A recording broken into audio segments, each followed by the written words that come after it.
We're back in the seat today and we're back talking about Wrexham Football Club, but not in the way that I usually do on the channel. I'm usually here talking about transfer news, club news in the off-season for Wrexham, but we have got your unpopular opinions on Wrexham Football Club, and there are some juicy ones. I've got 8 of yours today. I asked on social media a couple of weeks ago, on Twitter, on YouTube and on Facebook for your unpopular opinions about the squad, and you have not disappointed. So before we get going in today's video, if you are looking for the best Wrexham AFC content, it's coming your way on the channel. Now that May is over, I cannot thank you enough for the support you've shown. We touched nearly 100,000 views. You smashed the support. We nearly did 250 plus subscribers, so let's keep that up for the month of June because there's plenty of content coming to your screens. If you haven't subscribed already, and if you're looking for Wrexham content that's easily accessible on YouTube, this is the place to be. Without further ado, I think it's only right that we get into the first unpopular opinion. And the first unpopular opinion is Rob Lainton was a better keeper than Danny Ward. Now, before we jump into any of these unpopular opinions, I don't have any notes. I've just picked these up at random and I'm just going to speak my mind on them. Now, the first one is a massive one.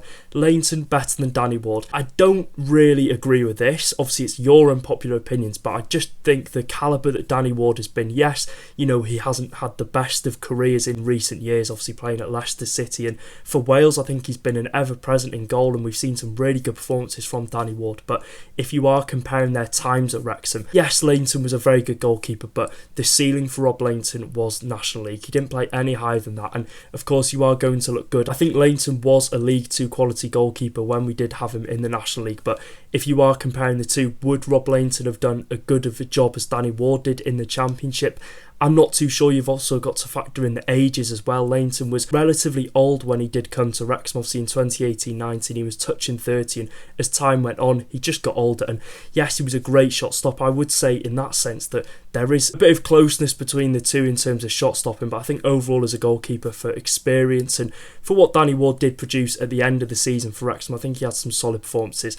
I don't agree with this, but I think again it's your unpopular opinions, they're going to be wacky. The second one is Kieffer Moore will be in the J. Rodriguez role next season of not making this squad / only just making the bench. This is a crazy one because I think Kieffer Moore has a future at Wrexham Football Club, and we saw him firing in those goals up until he got injured and Sam Smith took his place, and I don't think that did Kieffer Moore any good in obviously returning out of the starting 11. Sam Smith was waiting for his opportunity to come into that starting 11 and he absolutely took it, and that probably will have had a psychological effect on Kieffer Moore when he did come back, knowing that he has to produce those numbers that Sam Smith did. And obviously we didn't really see the best version of Kieffer Moore towards the end of the season, whether that was being rushed back from injury, whether he wasn't fully fit, but I think it is a bit of a crazy scenario to think that Kieffer Moore could not even be in the squad next season just because of his physical presence. Parky loves a striker like Kieffer Moore. We've seen it from Phil Parkinson's days at Bradford, at Bolton. He needs that striker, that 6'4", 6'5" striker that you can lump it up to, can hold up the ball. And I wouldn't say I'm very far off saying, in terms of the Championship and across the whole of the EFL, there isn't a better striker out there than Kieffer Moore for hold-up play and for physical presence. Comparing it to J. Rodriguez, where Rodriguez was not very good in the air, not very good with his feet, he couldn't really run, he didn't have the engine to last the full 90 minutes. We saw him often subbed off on the 70-minute mark. But I think in terms of career-wise, there's only a couple of years difference in age, but you look at Kieffer Moore's stats last season for Wrexham, he hit double digits. J. Rodriguez only hit the 2 goals, so for Kieffer Moore to be just completely left out the matchday squad next season, I think would be a shock. It's not out of the realms of possibility, of course, given what Wrexham could do in this transfer window and whether Kieffer Moore is in Phil Parkinson's plans, but at this moment in time I can't see him missing out on the squad completely next season. The third one is if Davis Keillor-Dunn stays, he scores 8+ goals next season, which is very crazy because given the fact that he only played 80 odd minutes for us out of a possible 1,600 last season, do I think Davis Keillor-Dunn, 1, can score 8+ goals, and 2, for his starters, even get in this Wrexham team next season? I've been an advocate for Davis Keillor-Dunn to be in the starting 11 in the last couple of videos that I have produced, and I do think he is worthy of getting at least a couple of starts here and there.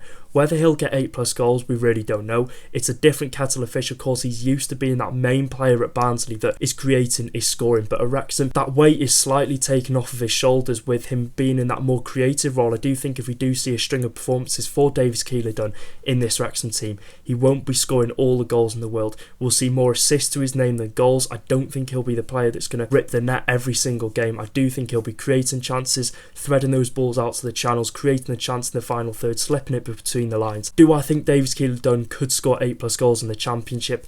I don't, but I do think he could have a part to play next season if Phil Parkinson can give him that chance in pre-season and if Davies Keillor-Dunn can take it. The fourth one, Stephen Fletcher should have returned and played for Wrexham last season. This is probably the most unpopular one of the lot because a lot of fans were in agreement with Stephen Fletcher possibly staying on, and I do think a lot of fans in that sense are kind of disappointed that he didn't stay on, given the fact that Jay Rodriguez was kind of kept on for that experience role, obviously the similar positions in strike, and were utilised in the same sort of role in Phil Parkinson's side. And I think you look at what happens to Jay Rodriguez, where he only made a couple of appearances. I think the most minutes he played in a game, in a league game, was like 5, and that was towards the end from the 85th minute onwards. So it is very disappointing. Looking back on it now, would I have kept Stephen Fletcher on for another season? 100%. I think he could have done an absolutely incredible job for us because it's a lot more physical in the Championship, and there were some big defenders. I think you take Millwall, for example, where they had Kramer and Cooper at the back.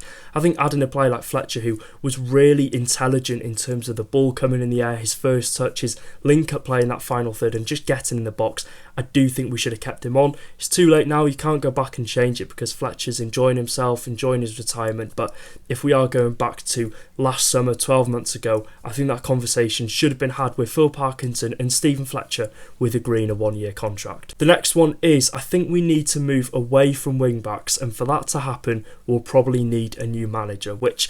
yeah, I think a lot of fans will agree with this. I do think a lot of fans would like to see Wrexham revert from that 3-5-2 formation to maybe a more attacking one in terms of implementing wingers and bringing wingers into the club. Now, yes, do I think we would play better football? Do I think we'd be better in the final third? I do think we would. I think it'd be more attractive on the eye, but you cannot fault Phil Parkinson for his formations. He's obviously got us from the National League to nearly Championship playoffs with the same formation, and you know, he's tweaked it along the way. He's more gone from that wing-back role to the wing-backs that are playing in the side mostly play as wingers. We've seen Kabori and George Thomason, their output in the final third.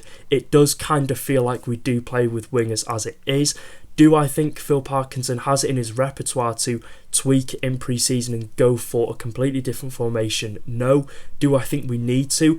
I think we'll see how it goes this year in the Championship if we're competing at the top end of the table. And I think it is important who we do bring in on those wing-back roles, because we need to bring in a right winger, because Kabori's gone back to Man City, Longman won't be up to it, and I do think Ryan Barnett will leave. So it will be interesting. I think time will tell, and I think we'll have to wait and make a full judgment when we do bring those players into the club. But do I think we should revert from this and get rid of Phil Parkinson in doing so? Not at all. I think Phil Parkinson should be the man to lead Wrexham as high as he can, and when he feels like he's reached his ceiling and can't take them any further, then he'll step down as a club legend. But do I think we need to move away from wing-backs? I don't think so at this moment in time. Let me know your thoughts in the comment section down below. Nathan Broadhead is overrated. He can't pass and gets tackled far too easily. Waste of money. Now, I think if you look at Broadhead's performances last season in the Championship, he's going to have some pressure on him due to the fact that he was our most expensive signing and is our most expensive signing in the club's 160 odd year history. Do I think he's overrated? No, because he's proved himself at Ipswich, he's played for Wales, he's put some good performances in for Wrexham. He can't pass, he gets tackled often, he can pass a ball, he does get tackled, but every attacking asset we do have is going to get tackled. You could say the same about Windass, you could say the same about Smith and Kieffer Moore, etc. I don't think he's a waste of money. I just think at times last season we didn't really know where to play Nathan Broadhead, because predominantly at his time at Ipswich Town he was playing on the wing, and still to this day I do think Nathan Broadhead best position is on the wing, and Wrexham play him in that more attacking role where he might not have as much freedom to go forward with the ball, to drive with it. He's sort of limited to the middle of the pitch. I do think, of course, at times he was playing sort of that free roam role that we did see Elliot Lee play for Wrexham, where he would get the ball and off the ball he would drift out wide and create those attacking chances. But predominantly we've seen him get a bit frustrated at times, and we've not seen the best out of Nathan Broadhead, because I do think he's not playing in his favoured position, which again, that could be an issue in future years to come because he's a very big signing, and like we said in the last unpopular opinion, I can't see Phil Parkinson tweaking the way how he does play, but I don't think he's a waste of money. I do think we're yet to see the best version of Nathan Broadhead. We're saying this after he's just come off the back of a double-digit goal and assist season, so if that's his worst season, then I'm sure we've got a lot more to come from Nathan Broadhead. I don't think he's a waste of money, and I do think he has a big part to play next season. Of course, we've seen just in the documentary a couple of days ago, he has had his struggles, and I think the fans will take to him more going into the next campaign, having heard that. The next one being, Paul Mullin would have given us more than Kieffer Moore did this season. Now, I don't know if this is a joke. Obviously, I've asked for your unpopular opinion, so there is going to be some wacky ones, but I think this is a step too far. Obviously, we've seen Paul Mullin. I'm not going to be one to say that he's a horrific striker. We've seen his time at Wrexham. He's going to go down as a club legend. He is a club legend for what he did for the club between the National League and promotion to League One. And even in League One, he scored a couple of goals here and there, but to say that Mullin would have given us more than a striker that's reached double digits, and most importantly, I think off the ball has offered us so much Kieffer Moore in the setup that Wrexham do play, I think is an outrageous shout. And we've seen Paul Mullin's spells this season at Wigan Athletic where I think he scored 5 goals. He went to Bradford. I don't think he got more than 3 starts. He didn't score a goal. So I do think the ceiling for Paul Mullin is possibly a bottom end League One side and a League Two side. But I don't think it's any fault of Paul Mullin's. I don't think it's his fault that he's been out of favour at Wrexham. Obviously, he got that back injury, he got that rib injury, and I think most importantly, it was that back surgery in the summer of, I think it was 2024, which sort of was the beginning of the end of Paul Mullin's stay at Wrexham. But Kieffer Moore, you can't knock him. He's hit double digits for goals, and he's just offered us a lot more than I do think Paul Mullin would have done. Would Mullin have scored a goal in the Championship for Wrexham if he'd have played the same game time as Kieffer Moore did? I think he would have got a couple, but to say that he would have given us more than Kieffer Moore, I just don't think that's true at all. And finishing off the video with, Josh Windass will become a bigger legend and will overshadow Paul Mullin's career at the club. Now, this is an interesting one because if Josh Windass takes Wrexham up to the Premier League, if he's our top scorer again, he's going to go down as a club legend. But I think in the grand scheme of things, Wrexham were struggling, and Wrexham were a National League club for years upon years, well over a decade. Paul Mullin came into the club, single-handedly took us to the playoffs. He scored a double in the playoff semi-final against Grimsby. We missed out narrowly. The following season, Paul Mullin scores 40 plus goals, and you could say single-handedly got us promoted to League Two. Going to League Two, Paul Mullin scores 20 plus goals, gets us promoted to League One.